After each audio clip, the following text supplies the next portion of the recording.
Hello everyone, welcome back. Study ম্যাথমেটিক্সে প্রত্যেকে স্বাগত জানিয়ে ক্লাস 10 থেকে chapter 9 page number 154 video part number 23 করব। আজকে আমরা প্রয়োগ 15 করব, অর্থাৎ প্রয়োগ 15 করব। আমি 2 প্লাস √3 প্লাস √5 ইন্টু 3 মাইনাস √5 এর গুণফল নির্ণয় করি। 2 প্লাস √3 প্লাস √5 এর সাথে গুণ করব 3 মাইনাস √5 ইকুয়াল টু, প্রথমে দেখো এই যে 2 দেখতে পাচ্ছি, এর সাথে আমরা এই সংখ্যাটিকে পাশাপাশি রাখব। তাহলে 2, তারপরে মাঝখান থেকে গুণ চিহ্ন নেব 2 ইন্টু, তারপরে এটা যেমন আছে ঠিক তার পাশে আমরা 3 মাইনাস √5 বসাবো। তারপরে এখানে কি চিহ্ন, প্লাস, তাহলে প্লাস বসিয়ে দিই। 2 এর সাথে লিখেছি, এবার √3 সাথে লিখব, তাহলে √3 লিখে নিই। √3 লেখার পরে আবার গুণ চিহ্ন দেব, দেওয়ার পরে এই অংশটুকু তুলব তার পাশে 3 মাইনাস √5। তারপরে এখানে কি চিহ্ন রয়েছে, প্লাস √5, তাহলে এখানে বসিয়ে দেব প্লাস √5, আবার গুণ চিহ্ন দিয়ে ব্র্যাকেটের বাইরে আমরা রাখবো 3 মাইনাস √5, মানে ভেতরে 3 মাইনাস √5। এবার সমান চিহ্ন নিয়ে এবার এই 2 এই 3-এর সাথে গুণ করব, তাহলে কত পাবো, 3 দুগুণে 6 পেলাম। 2 যেমন 3-এর সাথে গুণ হয়েছে, এই 2 কিন্তু 5-এর সাথেও গুণ হবে, এই দুজনের সাথেই গুণ হবে, দুটো সংখ্যার সাথে। এটা তো অমূল্য সংখ্যা, এটা মূল্য সংখ্যা, যেমন এটা 3 দুগুণে 6, এটা কিন্তু করণীর ভিতরের সংখ্যা আর বাইরের সংখ্যা মানে মূল্য সংখ্যা কিন্তু গুণ হয় না সরাসরি। তাহলে কি করে লিখবো, আগে সংখ্যাটা লিখবো, লেখার আগে মাইনাস চিহ্ন বসাবো, সংখ্যা তার পাশে করণীটা রাখতে হবে, তাহলে হয়ে গেল গুণ। তারপরে এখানে কি চিহ্ন দেখতে পাচ্ছি, প্লাস, তাহলে প্লাস বসাবো। করণী আর মূল্য সংখ্যা থাকলে আগে মূল্য সংখ্যা, তারপরে করণীর ভেতরের সংখ্যাটা লিখব।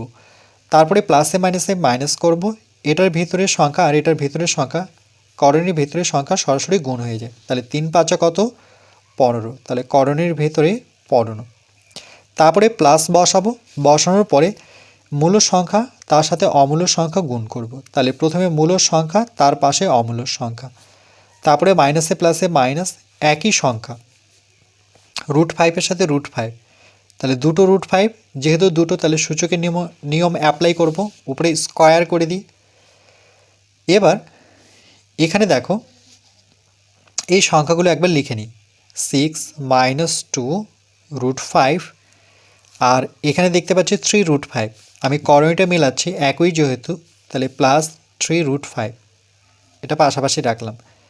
এবার 3 √3 প্লাস, এটা পড়ে আছে 3 √3 মাইনাস √15। এবার এখান থেকে বর্গমূল আর বর্গ কেটে সেখান থেকে কী বেরোয়, 5 বেরোয়। এবার দেখো এখানে সংখ্যা দুটো একসাথে রাখবো, মূল সংখ্যা দুটো 6 6 আর 5-এর সামনে মাইনাস চিহ্ন রয়েছে, তাহলে -5কে নিয়ে আসলাম। এবার এই যে আমরা সদৃশ কর্ণী দুটো একসাথে রেখেছি, তাহলে এর যে মূল সংখ্যা সেটা কত, 3, আর এর মূল সংখ্যা 2, তাহলে বড় কোনটা, 3 বড়, তাহলে প্লাস চিহ্ন হবে এখানে। তাহলে 3 থেকে 2 বিয়োগ করলে 1 হয়, 1 তো সাধারণত লিখি না, তাহলে আমরা করণীটির ভিতরে যে সংখ্যাটি রয়েছে সেটি লিখব। তাহলে কি করলাম, 3 √5 থেকে মানে 3টা √5 থেকে 2টো √5 বিয়োগ করলে 1টা √5 হয়, তাহলে 1 তো সাধারণত আমরা বসাই না। তারপরে সংখ্যাগুলো লিখব 3 √3 আর মাইনাস হচ্ছে 15 √15, এটা তো আমরা প্রথমেই নিয়ে চলে আসছি।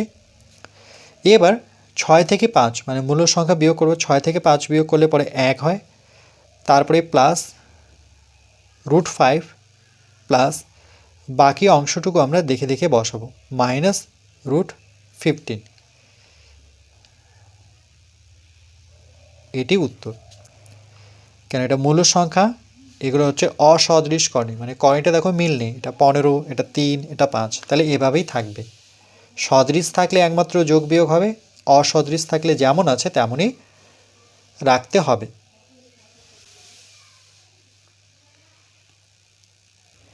এখানে দেখো পাশে অঙ্কটি করে দেওয়া আছে 2 প্লাস √3 প্লাস √5 ইন্টু 3 মাইনাস √5। তাহলে প্রথমে কি করেছে, এই 2 এর সাথে এই যে আমরা ব্র্যাকেটের ভিতরে যে সংখ্যা দুটো দেখতে পাচ্ছি সেটা রেখেছে, তারপরে এখান থেকে প্লাস চিহ্ন বসিয়েছে, তারপরে √3 সাথে আবার এই অংশটুকুকে এখানে রেখেছে, তারপরে প্লাস √5, তাহলে প্লাস √5 নিয়েছে, তার সাথে আবার 3 মাইনাস √5 রেখেছে, মানে এই সংখ্যার সাথে এই রাশিটাকে রাখছে, √3 সাথে আবার এই রাশিটাকে রাখছে, √5 সাথেও এই রাশিটাকে রাখছে। এটাই হচ্ছে গুণের নিয়ম। এবার এখানে সরাসরি গুণ করব এই দুইটা 3-এর সাথে, তাহলে 3 দুগুণে 6, এখানে তো সরাসরি গুণ হবে না, তাহলে 2 প্রথমে, তারপরে √5, তাহলে 2 ইন্টু √5।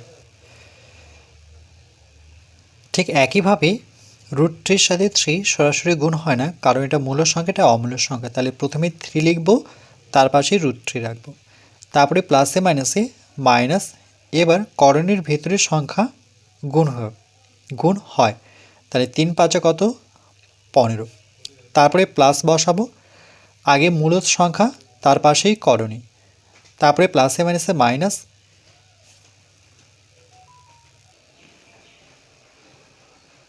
তাহলে √5 যেহেতু দুটো √5, তাহলে মনে রাখবে এখানে ডাইরেক্ট আমরা দুটো √5 থেকে 5 বের করতে পারি। এখানে কিন্তু সেই নিয়মটা এবার শিখব যে √5 হোল স্কয়ার না করে আমরা ডাইরেক্ট 5 লিখব। এটা কেন হয়, তার কারণ দুটো √5 হলে পরে হোল স্কয়ার করি, তাহলে বর্গমূল কেটে গিয়ে 5 হবে, তাহলে 6 মাইনাস এই সংখ্যাটাকে মানে মূল সংখ্যা দুটোকে একসাথেই রাখবো, আর 3√5 থেকে -2√5 যদি বাদ দিয়ে দিই, তাহলে 3টা থেকে দুটো বাদ দিলে একটা, এক তো লিখবো না, শুধু √5 লিখব, তারপরে 3√3 মাইনাস 15, 6 থেকে 5 বিয়োগ করলে পরে 1, √5 প্লাস 3√3 মাইনাস √15। যেহেতু এগুলো প্রত্যেকটির করণই আলাদা আলাদা দেখতে পাচ্ছি, তাহলে এগুলো হচ্ছে অসদৃশ করণ, এটা কখনো যোগ হয় না। এরপর প্রয়োগ number 16, 3 plus √7 minus √5 into 2√2 minus 1 এর গুণফল হিসাব করে লিখি।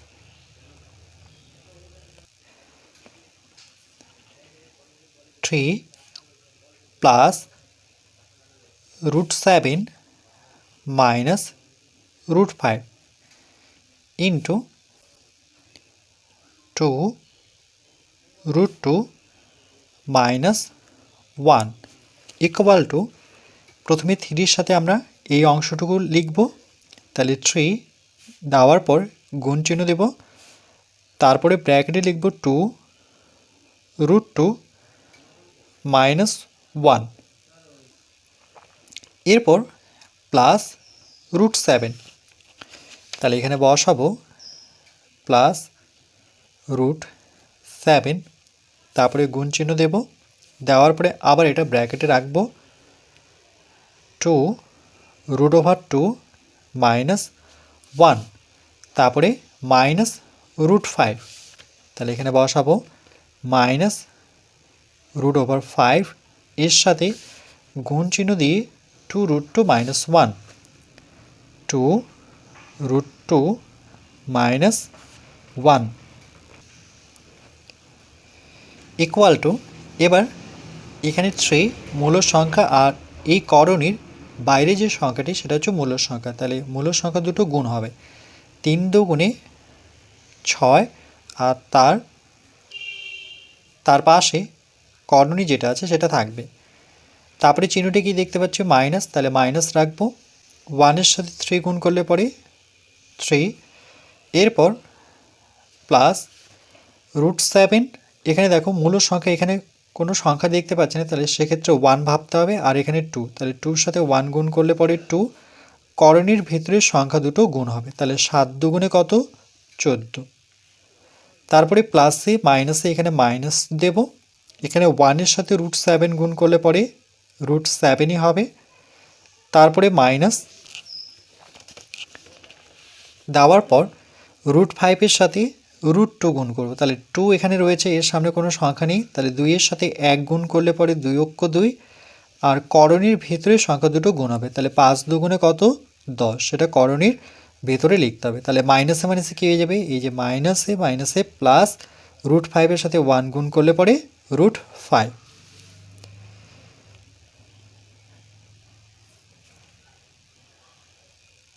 তাহলে এখানে যদি সংখ্যা দেখি, মূল সংখ্যা এখানে একটাই রয়েছে, আর বাকিগুলো দেখো, এটা করণী 2 রয়েছে, এটা থেকে 14 রয়েছে, এটা 7 রয়েছে, এটা 10 রয়েছে, এটা 5 রয়েছে, মানে অসদৃশ করণী, প্রত্যেকটি যেহেতু আলাদা, তাহলে এখানে আমরা পাশে উত্তর লিখব।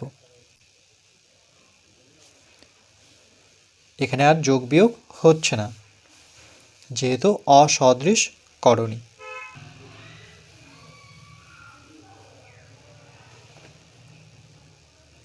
এরপর পার্ট নাম্বার 24-এ আমরা প্রয়োগ নাম্বার 17 করব।